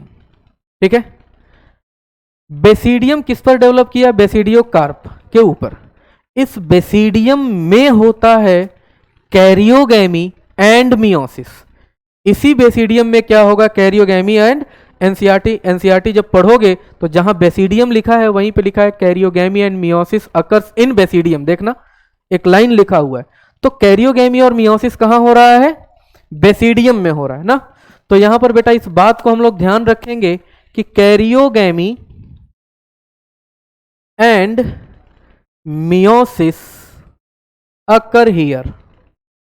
कहां पर हो रहा है बेटा? बेसिडियम में। इस बेसिडियम में। सुनो, अभी तक तो N+N था, कैरियोगैमी नहीं हुआ था। अभी भी क्या दिख रहा है? N+N, कैरियोगैमी नहीं हुआ। मान लिया कि यहां पर कैरियोगैमी हो चुका था, इसी के स्ट्रक्चर को हम बाहर निकाले हैं ना। कैरियोगैमी हो गया है, हो गया कैरियोगैमी, तो N+N अब किस में बदल जाएगा बेटा? 2N में। और उसके बाद तुरंत क्या हो गया? मियोसिस। और मियोसिस होगा तो बनता है स्पोर। क्या बनेगा? स्पोर।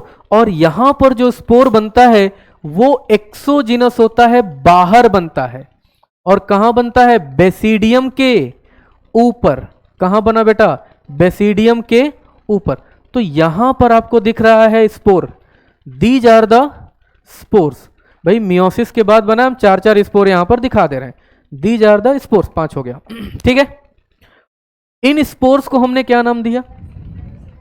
बेसिडियो स्पोर्स, यही ना। इन्हें हम नाम दे दिए बेसिडियो स्पोर्स। और ये बेसिडियो स्पोर मियोसिस के बाद बने तो हैप्लॉइड होंगे ना बेटा। ये हैप्लॉइड है, ठीक है।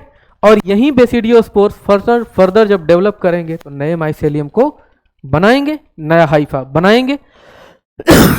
यहां पर आपको एक चीज दिख रहा होगा कि ये जो बेसिडियम है, दिस बेसिडियम इज कुछ ऐसा लग रहा है जैसे क्लब, गदा बताया था ना, पहलवानों वाला गदा, कुछ वैसा स्ट्रक्चर दिख रहा है क्या?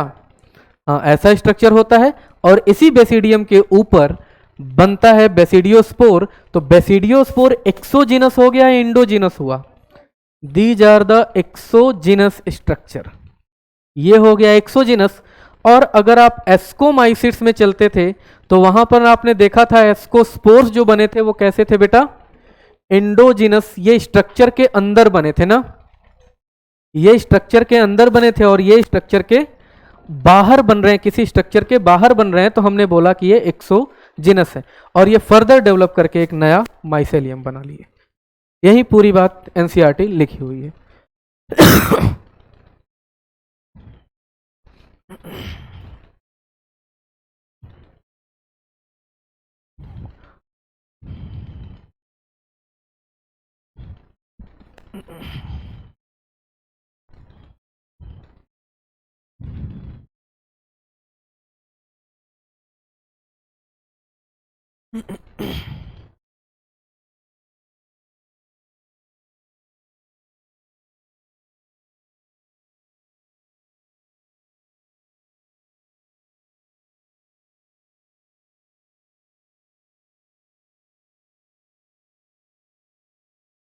तो एग्जाम्पल्स तो हम लोग पहले से ही देख रहे हैं। मशरूम हो गया, पक्सीनिया हो गया, अस्टिलैगो हो गया, ठीक है।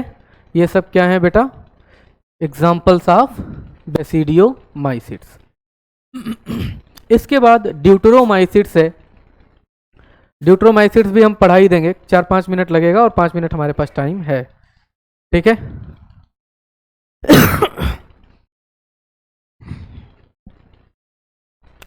ड्यूटेरोमाइसिट्स में दो चीजें बहुत इंपॉर्टेंट है, बस वही दो चीज आपको ध्यान रखना है बेटा।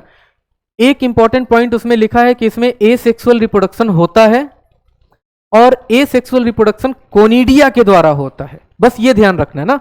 एसेक्सुअल रिप्रोडक्शन होता है और किसके द्वारा होता है? कोनिडिया के द्वारा। और सेक्सुअल रिप्रोडक्शन यहां पर अभी तक अननोन है, होता होगा लेकिन हमें पता नहीं है। क्लियर? बस ये दो चीजें हैं।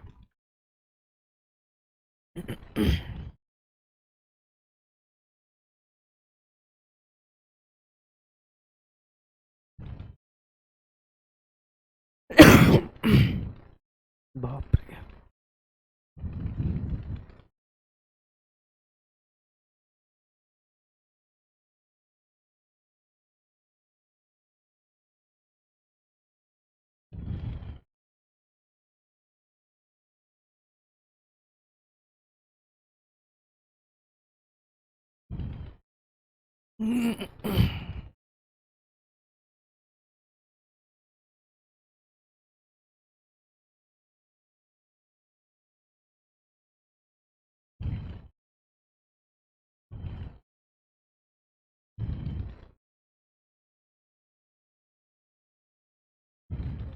हो गया ना बेटा?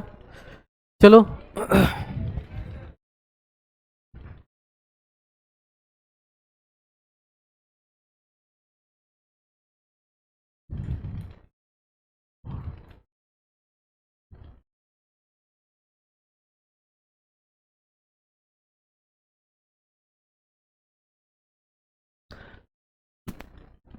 इस स्ट्रक्चर को हम लोग गिल्स कहते हैं ना, ये याद रखना। इसे हम क्या कहते हैं? गिल्स कहते हैं।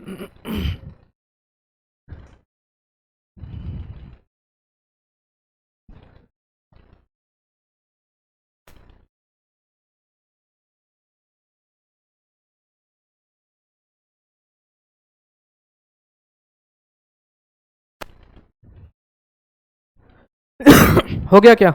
चलो। अरे 2 मिनट लगेगा, 4 लाइन बस लिखना है। पहले मैं, अरे कैसे हो गया? तुम लोग आता है 15-15 मिनट लेट तो हम बोलते हैं। ड्यूटेरोमाइसिट्स, आज मेरी मर्जी, आज मैं थोड़ा, और जिसको जाना वो जाए। ड्यूटेरोमाइसिट्स इसको बोलते हैं इम्परफेक्ट फंजाई। इम्परफेक्ट फंजाई क्यों कहते हैं इम्परफेक्ट फंजाई? तो एनसीईआरटी कहती है कि इसे इसका सिर्फ एसेक्सुअल और वेजिटेटिव रिप्रोडक्शन ही पता है, सेक्सुअल रिप्रोडक्शन क्या है, अननोन है। तो यहां पर because sexual stage unknown, sexual stage क्या है बेटा, अननोन है।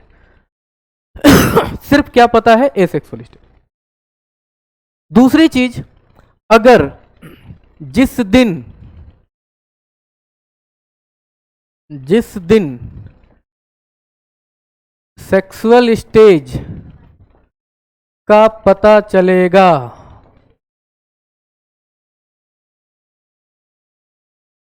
उस दिन ड्यूटरोमाइसिट्स के मेंबर्स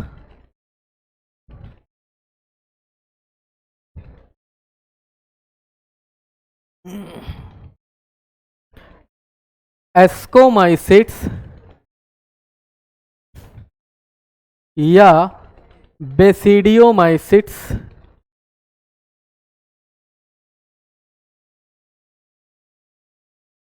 में इंक्लूड कर दिए जाएंगे।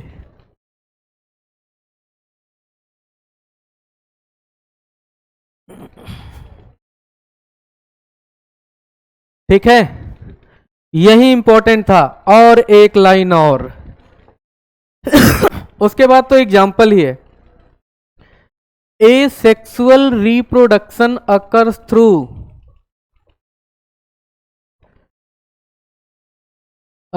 Through conidia. किसके द्वारा होता है, कोनिडिया के द्वारा होता है। बस खत्म, एग्जाम्पल्स। अच्छा बेटा, ये सारी चीजें जो हैं, कहता है कि इनका भविष्य खतरे में है, ये है इस क्लास का भविष्य का, तो ठीक है, खतरे में ये भी लिखना जरूरी है क्या?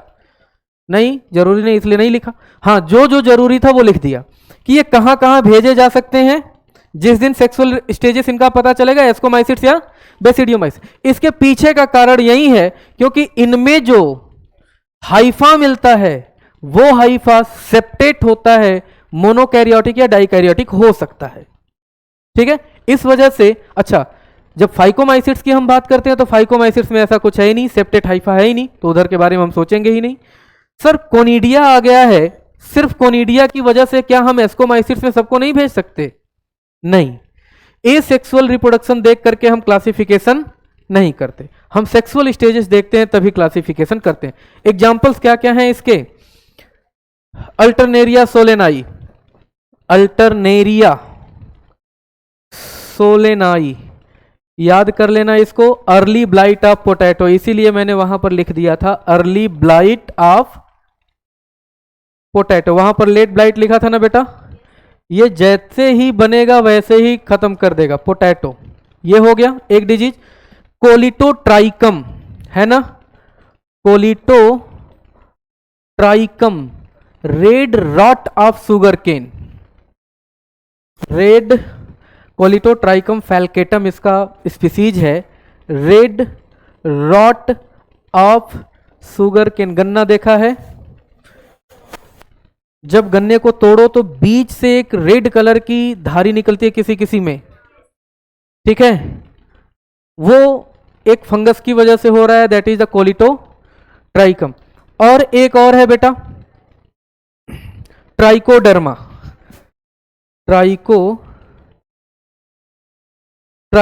ट्राइकोडर्मा का एक स्पीसीज है, उसी को लिखवा दें क्या, पॉलीस्पोरम, पॉलीस्पोरम। ट्राइकोडर्मा का एक स्पीसीज है बेटा पॉलीस्पोरम, है ना। ट्राइकोडर्मा का कुछ और भी स्पीसीज है जो एंटी माइक्रोबियल एक्शन करता है। ये क्या करता है, ये प्रोड्यूस करता है, बस इतना ही लिखेंगे, प्रोड्यूस करता है बेटा साइक्लोस्पोरीन ए, जो एक तरह का इम्यूनोसप्रेसिव एजेंट है। बस इतना ही, इम्यूनोसप्रेसिव एजेंट, बस खत्म, फंजाई खत्म। ठीक है, मिलते हैं फिर आने वाले क्लासेस में। क्या हुआ? अरे ठीक है लिखो ना, हम भाग थोड़ी रहे हैं।